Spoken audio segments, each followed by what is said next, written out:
Everyone, मेरा नाम है गौतम और स्वागत करता हूं मैं आप सबका learning with Gautam YouTube channel में। तो आज के इस वीडियो में हम करने वाले हैं बिहार एसटीटी के लिए म्यूजिक के यानी कि संगीत के महत्वपूर्ण प्रश्न को, जो कि आपके आने वाले एग्जाम के लिए काफ़ी ज़्यादा इंपॉर्टेंट प्रश्न रहने वाला है। तो आप लोग वीडियो को अच्छे से ध्यानपूर्वक और लास्ट तक जरूर देखिएगा। तो चलिए शुरू कर लेते हैं फर्स्ट क्वेश्चन से। और पहला क्वेश्चन है हमारा, राग यमन किस ठाट के अंतर्गत आता है। राग यमन जो है किस ठाट के अंतर्गत आता है, तो ये आता है कल्याण ठाट के अंतर्गत, यानी कि ऑप्शन ए हो जाएगा। राग यमन जो है ये कल्याण ठाट के अंतर्गत आता है, ऑप्शन नंबर ए हो जाएगा। नेक्स्ट क्वेश्चन है, राग भीम पलासी का संवादी स्वर क्या है। वादी और संवादी दोनों जो है ये अलग अलग होता है। तो यहाँ पर पूछा जा रहा है कि राग भीम पलासी का संवादी स्वर क्या होता है, तो षड्ज होता है राग भीम पलासी का संवादी स्वर, यानी कि ऑप्शन डी हो जाएगा।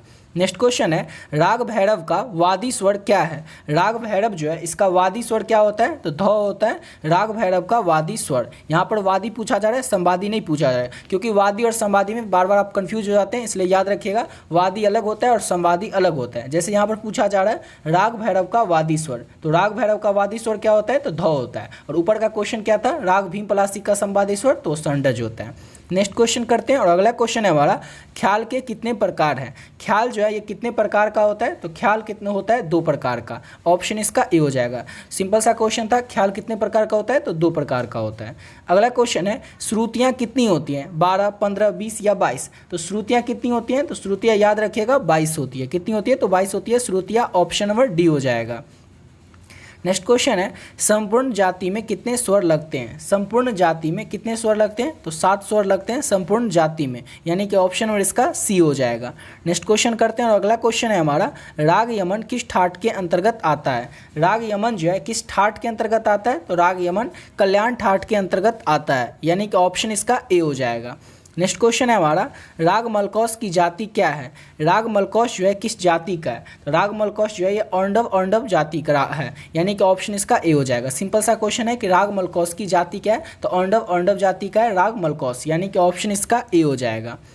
नेक्स्ट क्वेश्चन है, हारमोनिया किस वर्ग का वाद्य है। हारमोनिया जो है किस वर्ग का वाद्य है, हारमोनिया जो है सुशीर वर्ग का वाद्य है, यानी कि ऑप्शन इसका बी हो जाएगा। जब आप यूनिट 6 पढ़िएगा तो उसमें आपको ये पढ़ना पड़ेगा, जैसे सुशीर के बारे में, घन के बारे में, तत् के बारे में, वितत के बारे में। तो उसी का एक क्वेश्चन था कि हारमोनिया किस वर्ग का वाद्य है, तो हारमोनिया जो है ये सुशीर वर्ग का वाद्य है, ऑप्शन बी हो जाएगा।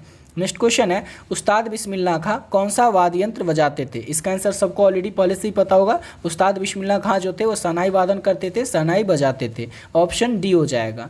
नेक्स्ट क्वेश्चन है, रविंद्रनाथ टैगोर का जन्म किस प्रदेश में हुआ था। तो रविंद्रनाथ टैगोर जो थे इनका जन्म हुआ था बंगाल में, ऑप्शन नंबर डी हो जाएगा।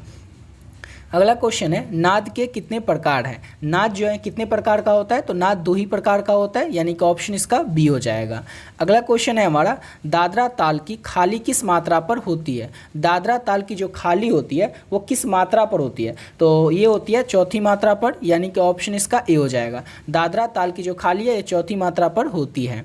अगला क्वेश्चन करते हैं। और नेक्स्ट क्वेश्चन है, राग भीम पलासी का गायन समय क्या है। ये जो राग भीम पलासी है इसको कब गाया जाता है, तो संध्या काल में, सायंकाल में राग भीम पलासी का गाने का समय है, यानी कि ऑप्शन इसका बी हो जाएगा। और देखिए अगर आप लोग इसका PDF लेना चाहते हैं तो वो भी ले सकते हैं। जैसे कि अगर बात करें आपका पेपर फर्स्ट का, तो पेपर फर्स्ट में टोटल आपको 14 इकाई पढ़ना है। यहाँ पर 14 नहीं 15 पढ़ना है, यहाँ पर 14 लिखा हुआ है, याद रखिएगा 15 इकाई पढ़ना है। और पेपर सेकंड अगर आपका होगा तो उसमें आपको पढ़ना है टोटल 17 इकाई। तो आपको पेपर फर्स्ट में जो भी पढ़ना है, जैसे आपके सिलेबस में 15 इकाई में जो भी मेंशन किया गया है, जो कुछ भी आपको पढ़ना है वो सब आप लोगों को इस PDF में मिल जाएगा।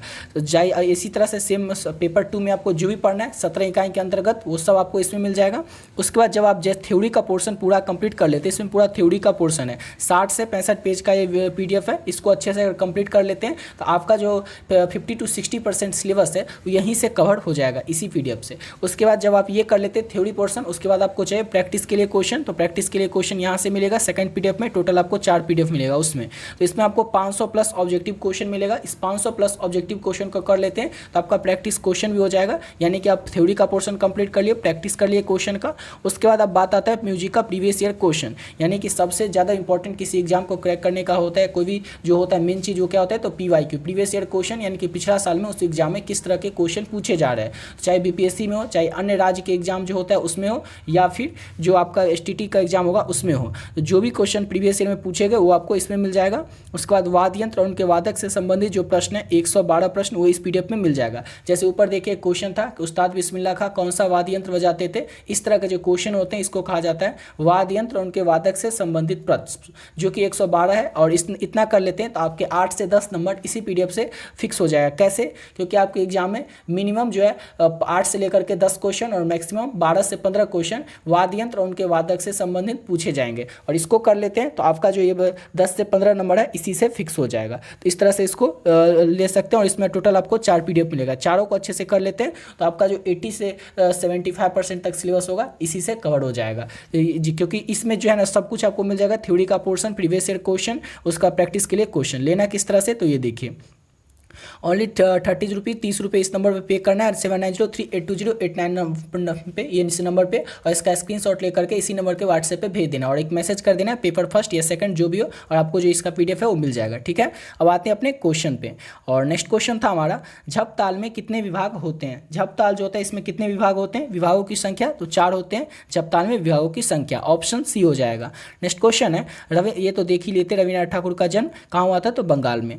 अगला क्वेश्चन है मियाँ तानसेन किस राजा के दरबारी गायक थे। मियाँ तानसेन जो थे किस राजा के दरबारी गायक थे, तो सबको पता होगा अकबर के दरबार में नवरत्नों में से एक कौन थे, तो तानसेन थे। ऑप्शन इसका ए हो जाएगा। अगला क्वेश्चन है झप ताल में कितने विभाग हैं। झप ताल जो है इसमें विभाग कितने होते हैं, तो झप ताल में जो है 4 विभाग होते हैं, यानी कि ऑप्शन इसका सी हो जाएगा। अगला क्वेश्चन है हमारा नेक्स्ट क्वेश्चन, औंडव जाति में कितने स्वर होते हैं। औंडव जाति जो है इसमें कितने स्वर होते हैं, स्वरों की संख्या कितनी होती है, तो 5 होती है औंडव जाति में स्वरों की संख्या। अगला क्वेश्चन है चौताल में कितनी मात्राएं होती हैं। चौताल जो होता है इसमें मात्राओं की संख्या कितनी होती है, तो 12 मात्राएं होती हैं चौताल में, यानी कि ऑप्शन सी हो जाएगा। अगला क्वेश्चन है हमारा राग भीम पलासी का गायन समय क्या है, यानी कि राग भीम पलासी जो है इसका गाने का समय क्या है, तो ये भी क्वेश्चन पहले ही देख चुके हैं, संध्या काल में सायकाल में राग भीम पलासी का गाने का समय है। अगला क्वेश्चन है नाद कितने प्रकार के होते हैं। नाद जो होते हैं कितने प्रकार के होते हैं, तो नाद 2 प्रकार के होते हैं, यानी कि ऑप्शन इसका बी हो जाएगा। नेक्स्ट क्वेश्चन है हमारा स्वरों के चढ़ते क्रम को क्या कहते हैं। स्वर के जो चढ़ते क्रम होते हैं उसे हम लोग क्या कहते हैं, तो आरोह कहते हैं, और स्वर के उतरते क्रम को क्या कहते हैं, तो अवरोह कहते हैं। दोनों को याद रखिएगा। अगला क्वेश्चन है ताल कहड़वा का प्रयोग किस शैली के साथ होता है। ताल कहड़वा जो है इसका प्रयोग किस शैली के साथ होता है, तो ताल कहड़वा का प्रयोग सुगम संगीत के साथ होता है। और जब आप यूनिट 9 पढ़िएगा तो उसमें आपको सुगम संगीत के बारे में पढ़ना है, और उसी में से लिया गया क्वेश्चन है कि ताल कहड़वा का प्रयोग किस शैली के साथ होता है, तो सुगम संगीत के साथ ताल कहड़वा का प्रयोग किया जाता है। अगला क्वेश्चन है विकृत स्वर कितने होते हैं। विकृत स्वरों की जो संख्या है वो कितनी होती है। विकृत स्वर कितने होते हैं, 2, 3, 4 या 5, तो विकृत स्वर जो है वो 5 होते हैं। विकृत स्वरों की संख्या होती है 5, ऑप्शन डी हो जाएगा। नेक्स्ट क्वेश्चन है हिंदुस्तानी संगीत में कितने ठाठ हैं। हिंदुस्तानी संगीत जो है इसमें ठाठों की संख्या कितनी होती है, तो हिंदुस्तानी संगीत में 10 ठाठ होते हैं, ऑप्शन सी हो जाएगा। नेक्स्ट क्वेश्चन है राग देश की जाति क्या है। राग देश जो है किस जाति का राग है, ये सिंपल सा क्वेश्चन है। राग देश की जाति क्या है, तो औंडव संपूर्ण जाति का राग है राग देश, यानी कि ऑप्शन इसका ए हो जाएगा। नेक्स्ट क्वेश्चन कर लेते हैं, और अगला क्वेश्चन है राग केदार किस ठाट के अंतर्गत आता है। राग केदार जो है यह किस ठाट के अंतर्गत आता है, तो राग केदार जो है कल्याण ठाट के अंतर्गत आता है, यानी कि ऑप्शन ए हो जाएगा। और नेक्स्ट क्वेश्चन है ध्रुपद में कितनी वाणियाँ होती हैं। ध्रुपद जो होता है इसमें वाणियों की संख्या कितनी होती है, तो ध्रुपद में 4 वाणी होती है, यानी कि ऑप्शन बी हो जाएगा। अगला क्वेश्चन है भैरवी राग का संवादी स्वर क्या होता है। तो भैरवी राग का जो संवादी स्वर है वो सा होता है, यानी कि ऑप्शन इसका ए हो जाएगा। भैरवी राग का संवादी स्वर सा होता है, ऑप्शन नंबर ए हो जाएगा। नेक्स्ट क्वेश्चन है ग्रंथ नाट्य शास्त्र के लेखक कौन है, यानी कि जो ग्रंथ है नाट्य शास्त्र इसके लेखक कौन है, तो भरत मुनि जो है ये ग्रंथ नाट्य शास्त्र के लेखक हैं, यानी कि ऑप्शन बी हो जाएगा भरत मुनि। नेक्स्ट क्वेश्चन है हमारा किस राग में ग और नी जो है कोमल लगते हैं और बाकी बचे हुए जो स्वर है वो शुद्ध लगते हैं। ऐसा किस राग में होता है, तो ऐसा होता है बिलावल राग में। बिलावल नहीं होगा, इसका काफी होगा। काफी राग में किस राग में ग और नी जो होते हैं वो कोमल और बाकी स्वर जो है वो शुद्ध लगते हैं, तो काफी राग में, ऑप्शन इसका बी हो जाएगा। नेक्स्ट क्वेश्चन करते हैं, और अगला क्वेश्चन है हमारा हिंदुस्तानी संगीत में कितने ठाठ हैं। हिंदुस्तानी संगीत जो है इसमें ठाठों की संख्या कितनी है, हिंदुस्तानी संगीत में 10 ठाठ होते हैं, ऑप्शन इसका सी हो जाएगा। अगला क्वेश्चन है हमारा विकृत स्वर कितने होते हैं, ये भी ऊपर देख चुके हैं 5 होते हैं, ऑप्शन डी हो जाएगा।